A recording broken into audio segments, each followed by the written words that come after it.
ഗോപൂസ് kitchen ബ്ലോഗിലേക്ക് എല്ലാവർക്കും സ്വാഗതം. അമ്മേ, ഇന്ന് എന്താണ് ചോറിന്റെ കൂടെ കറികളൊക്കെ? ചോറിന്റെ കൂടെ സാമ്പാറുണ്ട്, പിന്നെ ഇടിച്ചക്ക കിട്ടി. ഇടിച്ചക്ക കൊണ്ട് തോരൻ വെച്ചിട്ടുണ്ട്.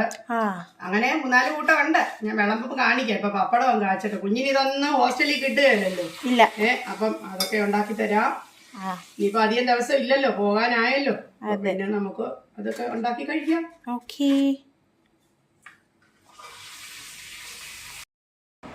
ഇനി നമ്മുടെ ലഞ്ചിന്റെ ഒരു ചെറിയ വീഡിയോ ആണ്.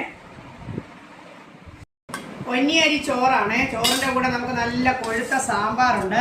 രാവിലെ ഇന്ന് ഇടിയപ്പവും സാമ്പാർ വരുന്നു, അപ്പൊ അതിന്റെ ബാക്കി. പിന്നെ ബീട്രൂട്ടിന്റെ തോരനുണ്ട്. ഇടിച്ചക്ക കിട്ടി, അപ്പൊ അതുകൊണ്ട് ഒരു തോരൻ വെച്ച. ആദ്യത്തെ ഇടിച്ചക്ക തോരനാണ് ഈ വർഷത്തെ കേട്ടോ. അത് പിന്നെ പയർ മെഴുക്കുവരട്ടിയുണ്ട്. പിന്നെ 2 ദിവസം മുമ്പേ ഉണ്ടാക്കിയ പിക്കിളും ഉണ്ട്, ഏതാണ്ട് തീരാറായി. മോരുണ്ട്, പപ്പടമുണ്ട്.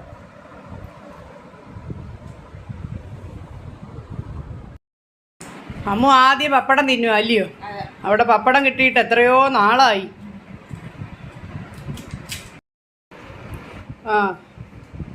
അമ്മുനെല്ലാം വിളമ്പി ഊണ് കഴിക്കുക. എങ്ങനെയുണ്ടോ നോക്കിക്കേ, സാമ്പാറും പിക്കിളും.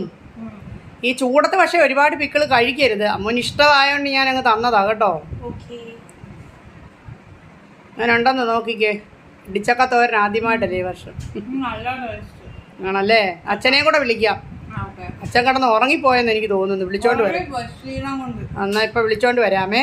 ഓക്കെ, ഇനി ഒരു വീഡിയോയുമായിട്ട് വരാം.